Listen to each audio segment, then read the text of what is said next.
Hello, this is Stuart from Hear Me, See Me podcast. Today I've got a lovely guest introduced to me by a great friend of mine, Millie Kendall. And she realised that we both had passion for what we do. And today I'm talking to Keri Blue, founder of Hair Has No Gender. How are you? I'm good, mate. How are yourself? I'm very good. Good. We just had a little chat before we got started and immediately clicked. I knew exactly, like, we've got a lot in common.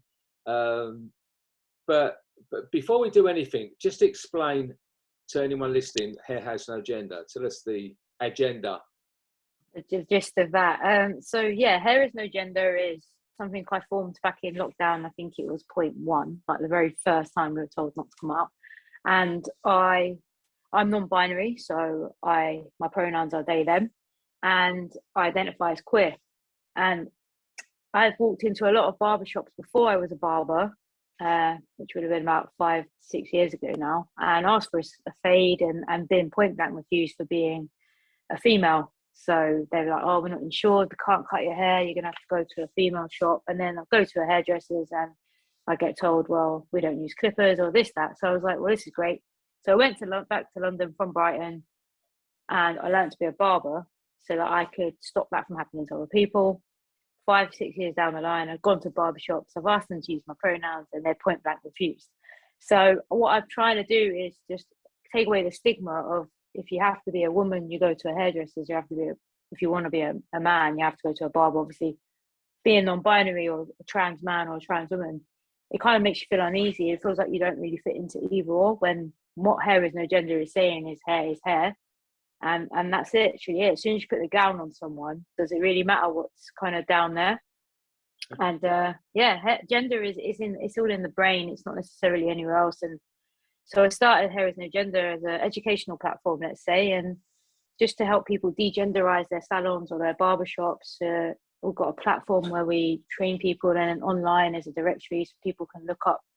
Maybe if you're a non-binary person and you're in Manchester, non-binary barbershops within Manchester, it'll come straight on the directory. You'll know that people have been safely trained and they know not to misgender you, and you can feel comfortable, because being non-binary and queer, like, you know, to us, a lot of our image is a lot to do with our hair, and it makes us feel more maybe the gender that we identify with. So, and not only that, you know, like, cis straight people might want skin fades as well.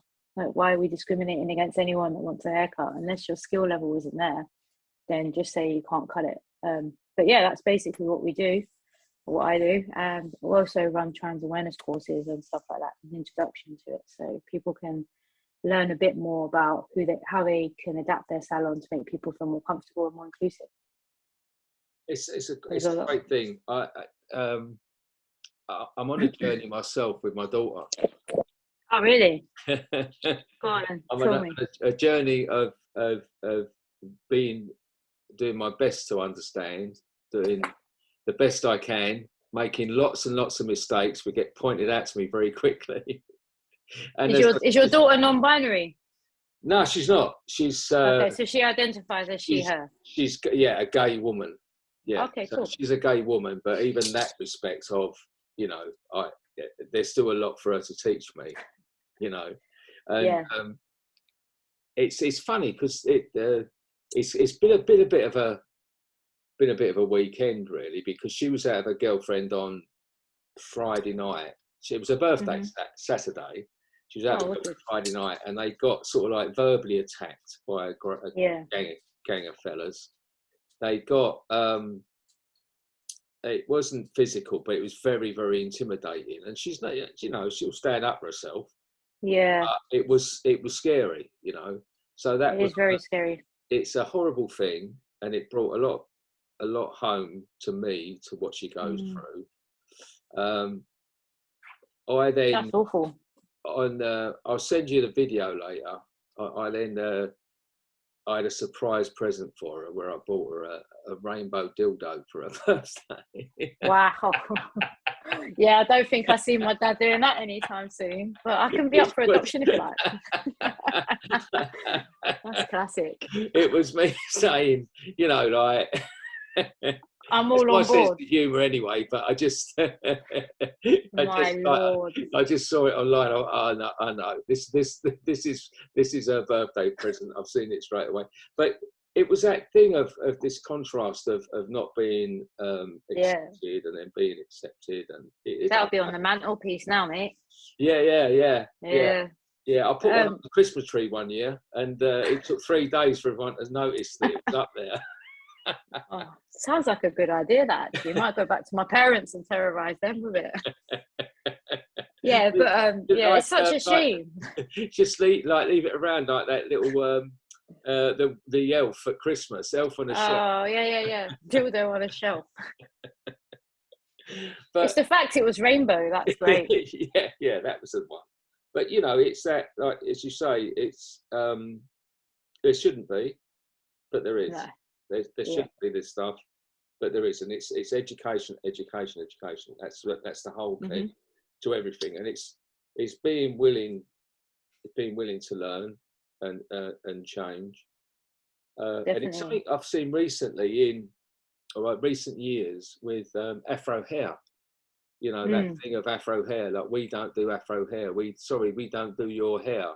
You know, and you know, I've got a lot of friends who have done great work in that field of saying, no, look, we do hair. We do all types of hair. I'm a hairdresser, therefore I do hair. And it goes on to that as well. But I can see your frustration on that. When you said, you know, I can't go in there, they don't want me. And the barbering field is a very male dominated. I mean, don't get me wrong, I'm not the most feminine of people. I've got tattoo, you know, I've got the typical skin fade tattoos, barber image. However, it's taken me a very long time to feel confident enough to just express myself how I want to. And I can take myself into them shops now and feel, you know, a little bit more comfortable, because I've got to that age in life where I kind of can't swear on here, but just don't give a, you know, feel free. You don't. I'm gonna try it. Okay. Fine. I don't anymore. I think I get more anxiety, really. Like, for me, it's little things like even going to a toilet when you're out in a restaurant and there's male and female, or, you know, like everything in this world is binary. We live in a binary world, so everything is binary. And if you don't look like a typical female when you walk in a door, people always assume. People can assume a lot of things, as you know, an unconscious bias that we all have. Your wealth, your race, your language, anything, you know.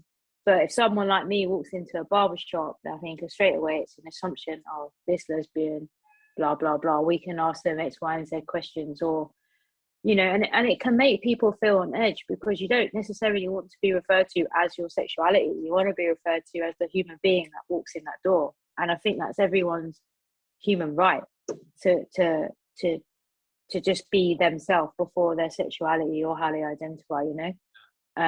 So that's what Hair Is No Gender, and what I'm trying to do is just kind of raise awareness. So if the whole high street of barbershops and salons just didn't have any of them, you know, and it was like, if you want a short hair specialist, come here. If you want an afro specialist, come here. If you want a blow dry specialist, go there. Rather than if your skin's this color, or if you have wheelchair access, or if you have a dick or something else. What on earth? What world are we living in? Do you know what I mean? Yeah. It shouldn't necessarily be. You don't go in a nail shop for your hair done. So it kind of should be related on the specific the thing that you actually want, and nothing else. Yeah. You know, and it, like you're so sad, like your daughter getting that kind of abuse, but it's only happened so many times, even to myself, walking down the street holding hands with my partner and have a bunch of people, you know, either hitting on my partner or giving us abuse. If I was a man, that wouldn't have happened. No. So, you know, it's a struggle, and it's just, and I think a lot of queer people would understand that it happens in every single aspect of life, and, you know, that, like, it's something we need to eradicate, because if we don't educate people now, like my dad didn't come out to me coming out with, he certainly didn't give me a rainbow dildo. We just about now might have a chat about girls on telly or something, but that's like, you know, literally very, very one in a blue moon, but that's a lack of education. I don't really blame my parents. No. I blame the lack of education that was put on them and the world that they were told was right and wrong. And actually, I think they were more embarrassed that I was different to the rest of the family, rather the fact that they embraced that I'm just who I am. And, you know, I came out 23, 24, I'm 39 now, and we've gone through a very long journey, which obviously I can explain in a bit, but it's led me to contact you because what you do for homeless people is incredible.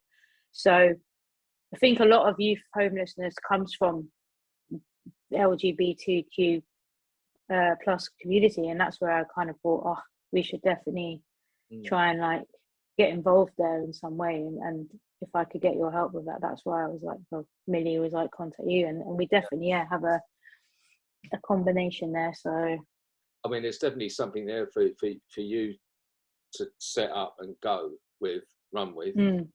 But also collaboration between the two of us as well, you know, definitely, you know, like we've got so many teams across the UK. We've got 600 volunteers. It's amazing. You know, we could all do with education, so we could all do with knowing when we come across a person in that same, you know, position, that we make them comfortable. I mean, for me, coming out wasn't the easiest journey, especially then, because, you know, back then it was still very taboo to be gay or lesbian, and I hated the word lesbian. I always hated it. But when I did come out, for my own safety, my parents asked me to leave. I then got put into a bit of homeless sheltering from Stonewall charity at the time, which they helped me out. And, you know, like, being kicked out of somewhere, you know, purely because of your sexuality is hard, especially when you're young and you're susceptible to just going out all the time. You're around drinks, you're around drugs, and then that can be a really vicious cycle. And it can also make you feel that you don't have a lot of self-worth, and, you know, you can't afford to your hygiene, let alone to have good looking hair and stuff like that. So it's a massive, I think it's 24% of homelessness is youth homelessness are gay or queer identifying. And I think like there's 77 to 80% believe that they can't express their gender identity at home because they'll get kicked out if they do. So many people stay with their parents, don't tell them, have long hair like myself, had a boyfriend and just kept it to myself because I was so scared that if I said it, I'd end up homeless. So then I got shipped off to Brighton, which weren't the worst thing in the world. And now we have a great relationship, and it took a lot of time, but I educated my parents and they didn't give up on me. And I think, to be honest, do I blame them? No. Do I blame people that don't want to be educated now? Yeah, because there's more out there. Like, there's a lot more education out there, and I wouldn't be doing my part if I didn't speak up. Yeah. So, as long as people want to learn, then whether they've gone 50 years denying it their whole life and then they turn around and say, actually, you know what, tell me, then I've got massive respect for that. So. Yeah. Well, I tell you what I did, and to try and flip the coin on it as well, that when my daughter came out to us, when she came back from university and she was picking me up on everything that I said, one day I downloaded this film, and it was called Love Thy Neighbour, and it's an old 1970s film. Okay, I never heard of it. And it's about showing your age. No, I'm 60 next year, so I'm proud of that one. Oh, mate, looking good for it. Yeah, well, the 70s, you know, this was so I was born 62, so in the mid 70s I was a teenager. Now, what we were brought up on, I'm not excusing anything, but what we were brought up on was this type of comedy, and it was all about, and it was full of racism, homophobia, and all of these things. So I downloaded this film and I played it, and they was just like, gobsmacked. I can't believe. And what I was trying to say to them was that to be a little bit understanding of us, because this is what we were brought up on. This was our staples, you know. So we've got to relearn a lot. We've got to unlearn a lot of stuff.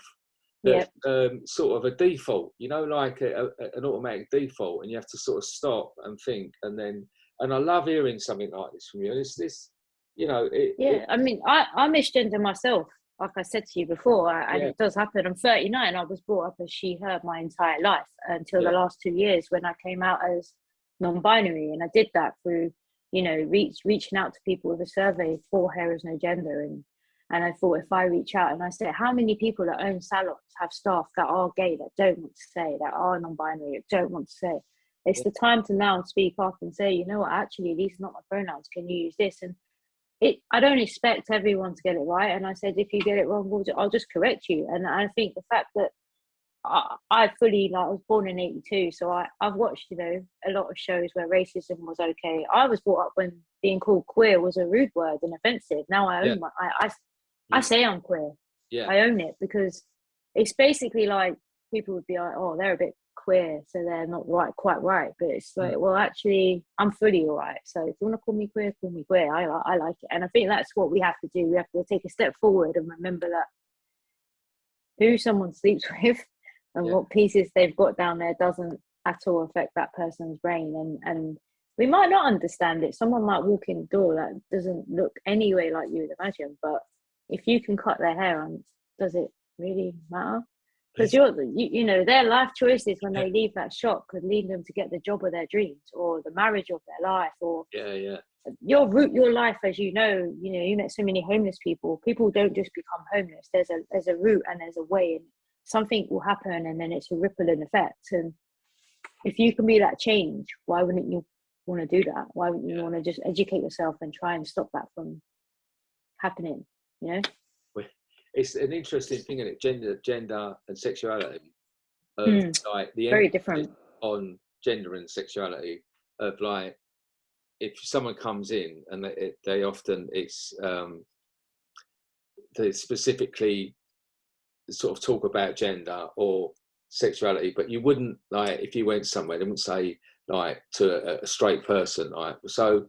Are you sort of missionary person, or do you like a bit of doggy? You know, like, they wouldn't. Do you know? No, they wouldn't. They wouldn't say that at all. That's the thing that like, if you've got a trans client and you know they're a trans man, so they're born a woman and they're now a man, you don't say, like, well, have you got all of it down there? Or, but people think it's okay to ask people that, or it's like, what was your name before? That's just rude. Like, why are you asking people their names? Like, and you know. My brother, who is a straight cis male, which means he was born in the body that he's in and his mind matches it, so I'm assuming you're also a straight cis male. He didn't say to my parents, oh, I like shagging women. Yeah. But apparently I had to. So, you know, and it is weird when you think about it like that. Because of tradition. Because what? Because, you know, it doesn't, in my head, it doesn't make any sense, and it never has. But if someone's told something from birth that black is black and white is white, we will assume that's the right way. And some people are so scared of what's different, when actually it doesn't really matter, you know. And I'm sure a lot of people as well, they're always like, oh, I've got loads of gay mates or this and that. But when it's actually your child and you're in a first-hand situation and now you can say for yourself, you know, it does change it quite a bit. Because you probably, the life that you might have had imagined for your child, marrying a man and having kids, and that might not be the life journey she now takes. No.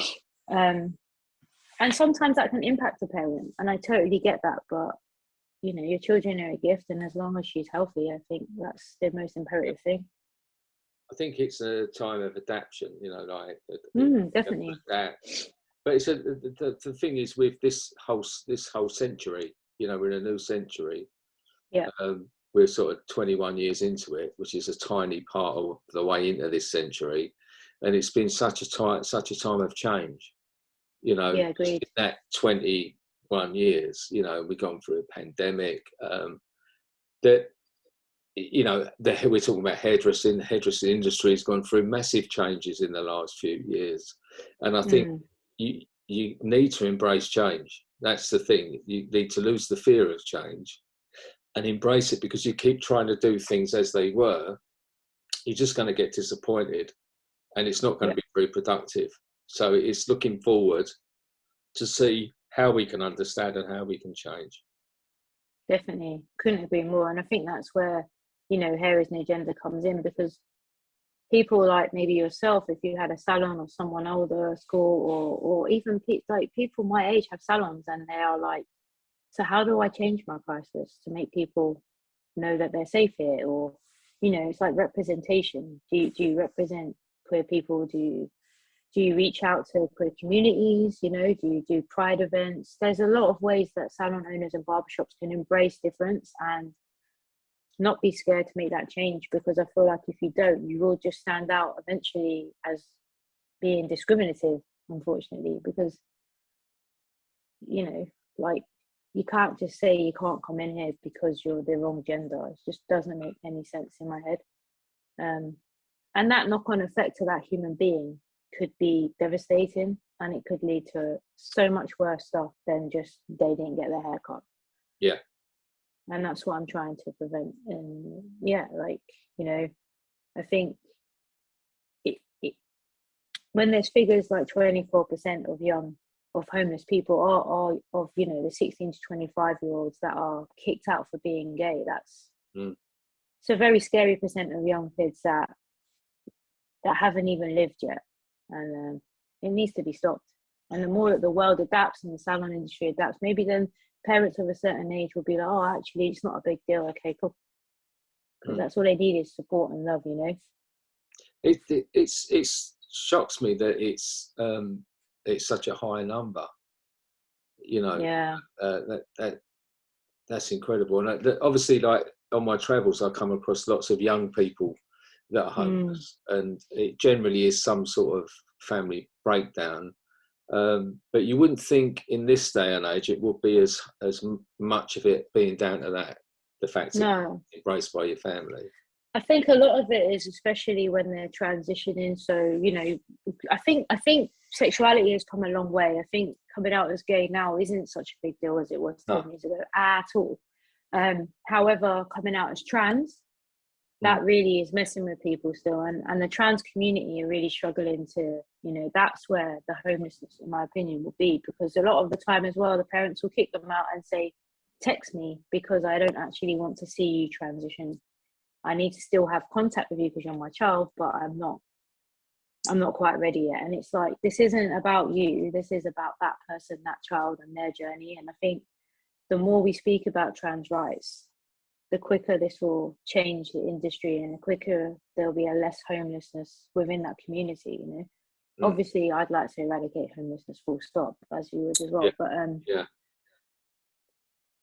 got to be really, one step at a time, you know. Realistically, do I think in my day and age, do I think that in my lifetime I'll ever see a non-binary world? Probably not. If I don't do this now, then our kids might not ever. And you know, like, if your daughter has a child and they say they're gay, it's not going to be, they'll never have to go through the fear of telling them on, you know. And that's because the little changes are happening every single day. I don't imagine you'd ever thought of kicking your child out for being gay. So no, it's definitely getting better, you know. You might kicking her out for being a pain in the arse, but not. I was going to say probably other reasons. But no, not for being gay. No, and it's but I won't say it because I you know, it's not been easy. You know, like there's things that aren't easy about it, and as you said, but it's that if the love's there, if the willingness is there, it's always a work in progress. And the bottom line comes to it is that, you know, that's my little girl, no matter how she gets, how old she gets, or, you know, and all of my children, I've got 5 children, so, and 4 grandchildren. So, start a footy team there, mate. Well, you know, I figured out what's happening, what caused it, so I've stopped that. But breeders, but it's definitely something that the biggest horror for me would be to lose contact with any of my children, you know. That's the biggest fear for me, or for any of my children to come to harm, or for any of my children to be unhappy. So that's the end goal, and so everything else can be figured out. Yeah, I agree. Yeah, you know, it's just a learning curve, and literally every day, even I still learn that. I could do a whole hour-long session just on terminology, you know, and language, how we speak to people. what the hell, what even are pronouns? What is this? What is that? You know, can I say transvestite? No, you can't. Can I say this? People don't know. And then, you know, if they don't know, they don't mean to necessarily cause harm. However, as long as you're willing to educate yourself, then what more can you do? Explain to me the transvestite. So that's a really old school terminology. So it's just not used anymore. Trans or transgender is the word we would use. It's just more politically correct. And, you know, if you've got trans man, trans woman, you've got non-binary, and you've got cis male, cis woman. It just concerns me because my party piece song is now gone. Like, what's that?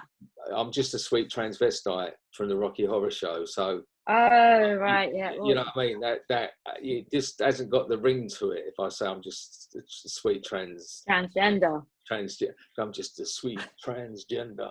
That's like you got to let me out that one because my Tim Curry Rocky Horror Show days go back. If you're doing Rocky Horror, I'm not going to interrupt you. I think the thing is, it's like any situation. I think you can comfortably hold a conversation. Like, the more me and you chat and banter, we can probably joke about things because you'll understand me more, I'll understand you more. And it's just like that generally. And I think, you know, like a lot of my clients, they'll misgender me, I'll say it. And the more people get used to it and the more people around people like myself, the better it just, and the easier it is. Because for so long, there's 2% of the world's population are trans apparently, but there's a lot more out there. It's just the fact that a lot of us are too scared to admit. You know, it's taken me, I came out as bisexual, then I was gay, then I was, you know, then I was non-binary, then I quit. So there's a lot of boundaries and hurdles, but that's purely because I was too scared to say who I was straight away. Scared of backlash. And there's got to be hundreds and thousands of people out there. You know, 2% you would have met every day. You probably meet someone who is even probably non-binary or trans. You just don't know it because they haven't said it. And I think it's an eye-opener to educate people on this, and we exist. So, you know, just it's a weird one because, you know, my partner's got a 10-year-old and he never misgenders me. He completely gets it. He doesn't ask any questions, and he's amazing. And if someone misgenders me, God, they've got him to deal with. So, yeah, it's super cute. Yeah, like, he's always got my back. And it's interesting because, you know, I think if you're educating people from this generation, they're going to get it right because it's natural to them. Yeah. Whereas I've met other people that are a bit older and I've told them and they just continuously disrespect my pronouns. And, you know, on a more serious note, that you misgender someone, that's going to make them 30% more likely to commit suicide and other horrifying things. So there's a lot of horrible facts and figures behind what I do. Yeah. But to keep it light, it's just, you know, we're gay, we're people, we're human, just cut our hair. You know, I'm interested in that other side. And I was just actually going to say to you, do you feel that sometimes that people are actually saying that intentionally to hurt? Yeah. Using that misgender to intentionally hurt or to be spiteful? Do you get the feeling of that? Yeah, I think people are scared. Yeah, I think I did Salon International where I actually met you, obviously. Well, didn't meet you, but watched you, which is amazing. I did a talk on the inclusivity stage at one point, and then I went to watch a talk in another part of Salon International, professional beauty, and there was a sound engineer there, and we were talking about a lot of things, and then I spoke a bit as an audience member, just as a non-binary person, and about trans. And right at the end anyway, he said thanks. You know, I was like, oh, how was it? Because he kept making a thing of being the only guy in the room, and it was a bit weird conversation. So it was all about waxing and intimate parts. He said, oh, did you find that a bit overwhelming, mate? And he went, no, to be honest, the only bit that I found awkward was when you spoke. And I was like, oh, why? He said, I don't get all this tranny stuff. I don't get it. It's not for me. He was of an older age. Yeah. And I said, what do you mean it's not for you? He said, you know, it's just not right. I said, do you want to talk to me about it then? Should we have a conversation? And he was just like, no, I don't want to. I said, so is that your problem or is it mine? And, you know, I said, I can educate you. He said, no, I just, you know, I choose not to hear about it. I said, but it's all around you. Yeah. And, you know, he was very, very coy. He didn't want to talk to me, and he got quite defensive. And Yeah. I think, you know, don't worry, that situation has been dealt with and they know about it. But it's just little things like that where he didn't want to talk to me. I made him uncomfortable, but I don't really understand why. Yeah. And I can only assume it's because he just has a lack of education. Yeah. But he wouldn't, you know, if he walked past me on the street, I'd be invisible purely because to him, he wouldn't understand me. And I think it's people like that I'm just like, oh, this is why the world is how it is, because we have so many people that are just so like, you know, it's wrong. We don't want our kids educated in school because then they'll believe it's right. Yeah.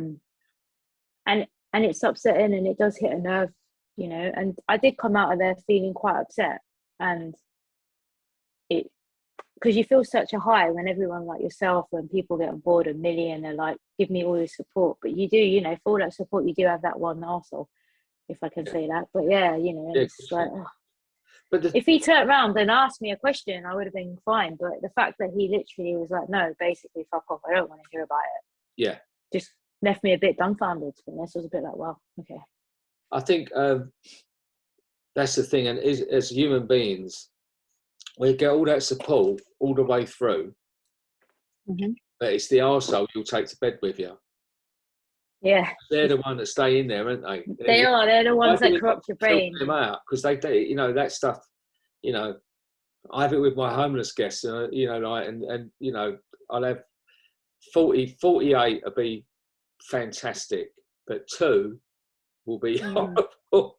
And it's the 2 that you take to bed with you, and you think, like, it literally looks at me like I was the shit on the end of his shoe. And it's like them images, you don't forget people's faces. You don't forget, like, you know, if you walk into a toilet and someone screams, oh, you're a boy and what are you doing in here? It's like, these things are just not cool. You don't understand the effects that they leave people. To be waiting for ages for a haircut, to be told, no, we can't do your hair. It's like, just embarrassed, and you don't know how to handle it. And no one likes an embarrassing situation. And yeah, you go home with it, and it molds you as a person, because then you're not, you know, you don't walk with your head held high anymore. You walk a bit lower because you don't want to attract attention.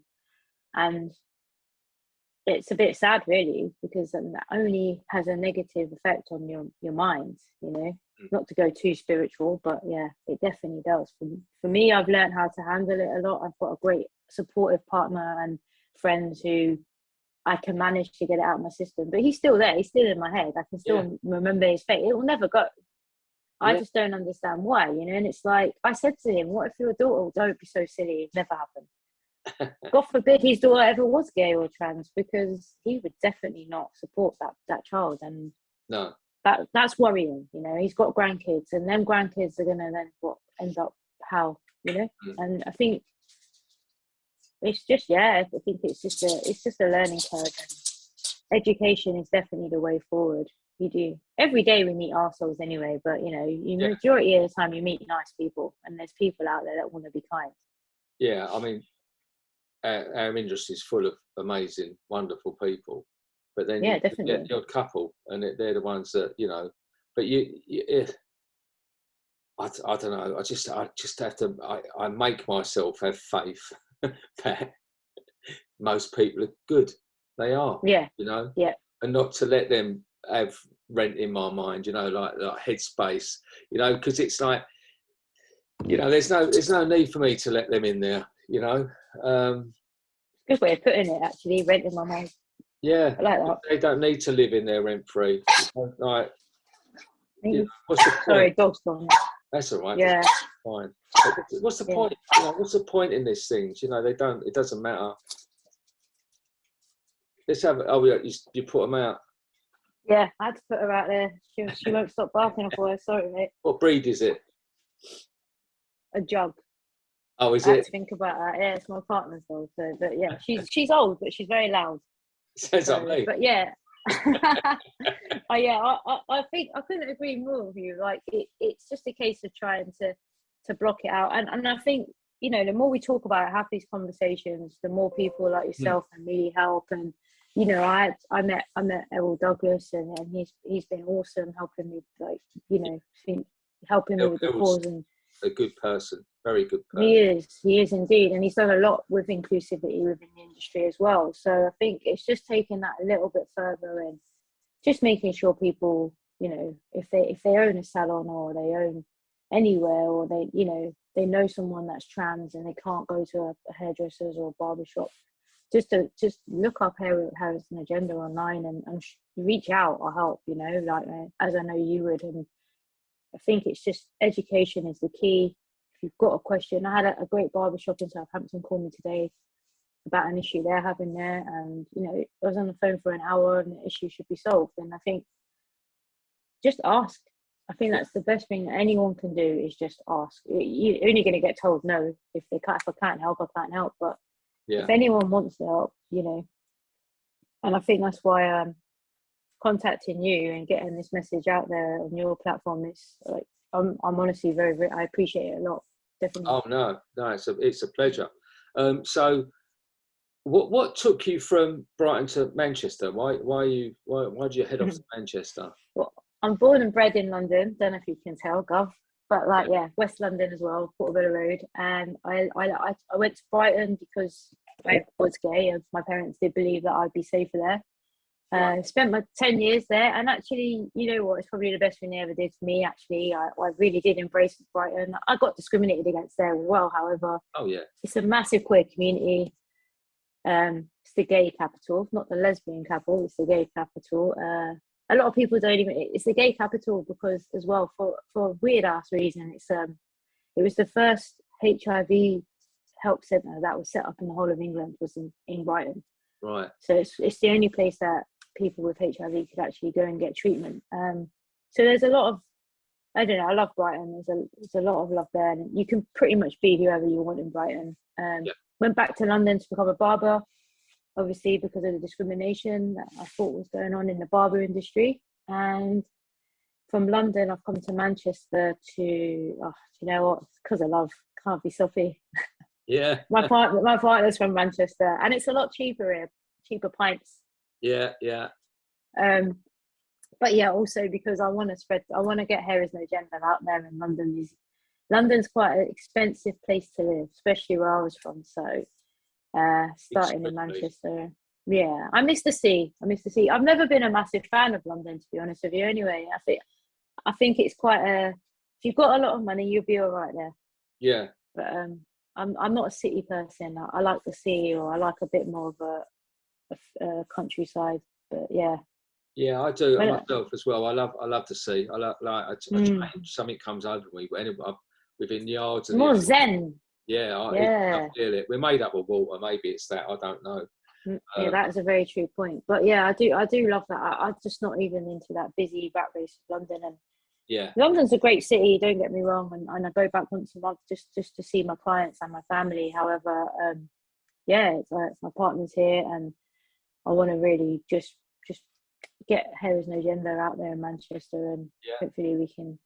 There's a lot of exciting things to come with it. But anything I can do for charities or communities and stuff like that, everything we do, I want to give back, because that's imperative.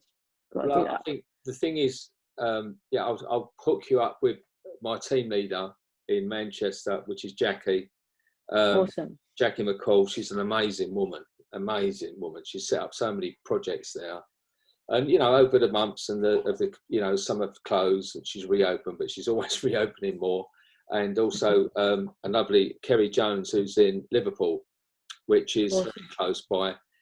She's got some great stuff going on there. So I mean, I'll put you in touch with her as well, because there again, Liverpool's a great city. It's great.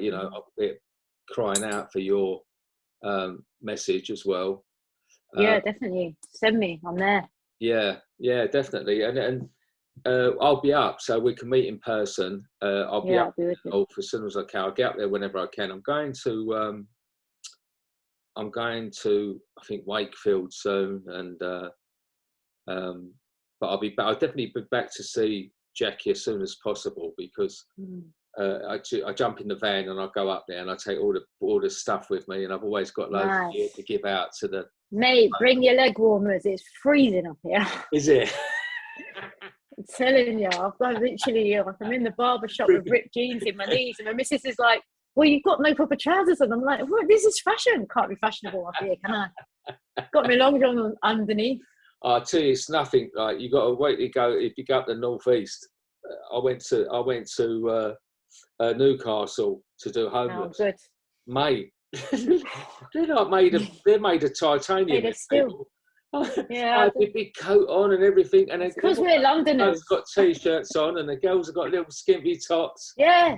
And I've got me. I look like an Eskimo. I was like, mate, I've just done an Amazon order of hotties. I'm getting them little hand warmers at the moment.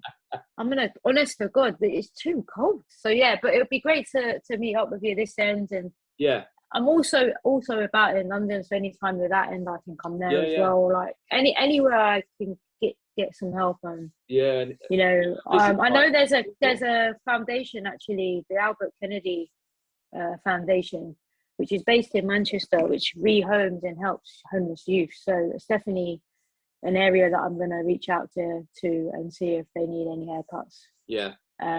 But we can obviously talk about that more as well. So yeah. So for the future, then you want to grow Hair Is No Gender as a movement.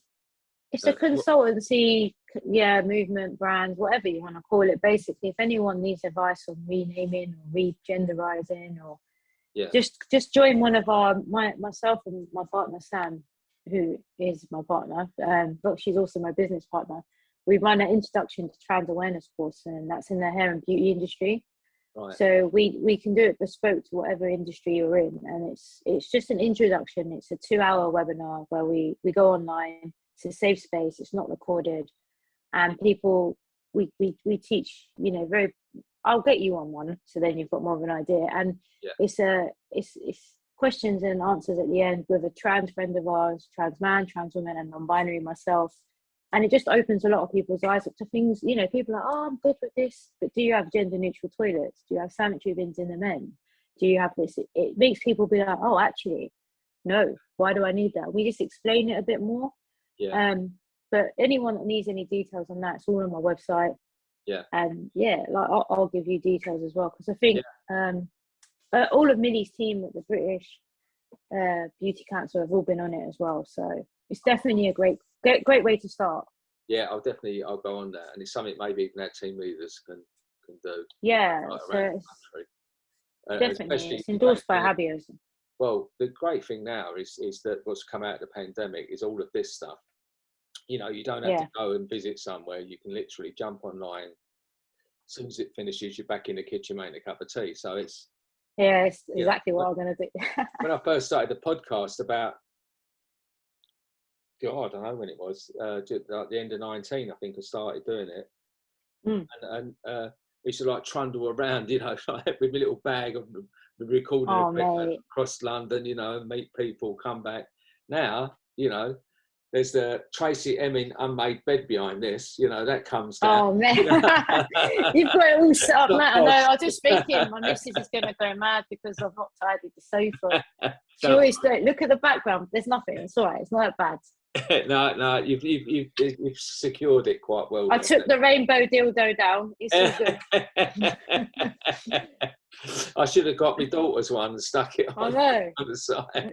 Next one we do, we'll take it as a token piece. But we'll do another one where it'll be interesting, because then catch up. We'll do a catch up, see how it's going. But also, I'll get my daughter to co-host. She did it once before with me when I had a girl on, Jess Megan, who's a girl. And we talked about, I think I called it period, pubes, and positivity. Periods, pubes, positivity, because she does lots of active work about grow your fro. Okay. So just don't shave and all that stuff. She was sort of freedom of, and she's very into body positivity. So sweet. We thought us co-hosted that. So we definitely do another one, and then what she can do then is grass me up that I'm not as forward thinking as I make out on these things. That I think you've been great, mate. I'll take you. More of an old dinosaur, and the two of you can gang up on me. So that'd be perfect. Yeah, that would be great. Sounds like fun. Yeah, just let me know, and I'm there. Honestly, I really am.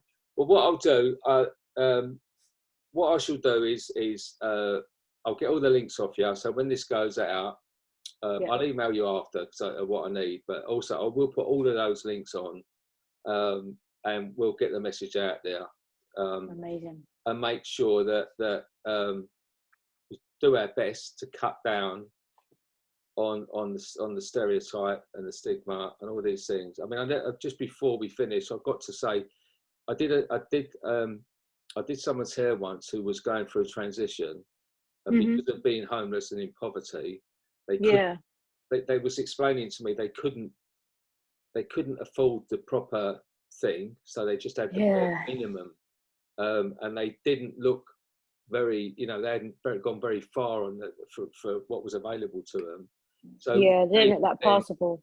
When they would then go into a lady's toilet, because they still looked quite male, they'd get a lot of abuse of going in the wrong toilet, but then they didn't feel, and it just explains. They don't feel safe going in the men's either. Yeah, it's like a rock and a hard place. Yeah, and it was, and they got so upset when they were saying it to me, and then but when I managed to do their hair, it was lovely, and I got a massive cuddle, pre-COVID cuddle, and they were at the very end of we was on the National Lottery advert, and the sort of I get at the very end was them. Yeah, so I'll have to have a little YouTuber. It must be on there. That's touching me. That's really nice. And the thing is that you've probably changed their entire life, not just that day. And I think that's commendable. It must have felt good for you as well, didn't you mean?